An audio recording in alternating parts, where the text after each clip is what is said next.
Legal po ba na ipagkait ng babae ang anak sa kanilang ama? Ayaw ipakita at ipakausap. May pangsustento naman po pero ayaw din tanggapin. Aba, ayaw tanggapin Ayun. ang sustento, PJ.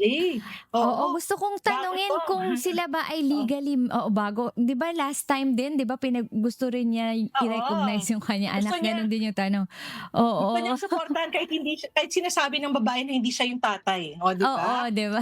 Oh, Ito mga naman, ano pa, iba naman 'to, ayaw tumanggap ng legal support. Gusto kong itanong Attorney M, kung, ito bang sinasabi niya, legally married ba sila nung ama nung kanyang anak?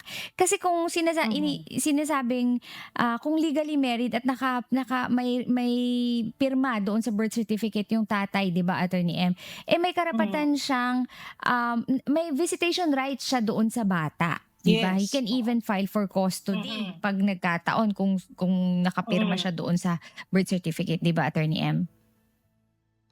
Mm.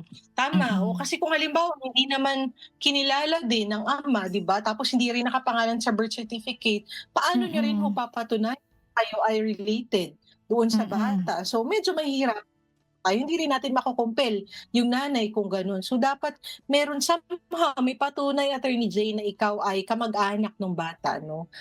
So Oo. yun po yung magiging grounds niyo. Pero kung hindi talaga baka puwedeng kung hindi makipag-usap, baka talagang, adamant kayo na talagang i-exercise ang inyong karapatan bilang biological father 'no, baka puwede rin pong pumunta sa korte para, Mm.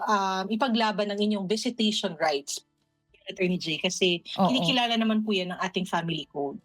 Oo, yun ang importante Ayun. nating tandaan, Attorney M, 'no, sa ating mga kasambahay kapagka, meron kayong gustong ipa-enforce na rights sa inyong, kini-claim ng mga anak ninyo, kailangan yung i-establish pa rin talaga yung filiation katulad nitong ganitong, Yes. kaso, 'di ba? Yes. I-establish muna natin yung filiation bago tayo Oo. makapag-file ng custody, bago tayo, humingi ng legal support, kailangan ma-establish muna o yung kumbaga ties, filiation yung tawag natin sa ating civil code, 'di ba, Attorney M? Yes.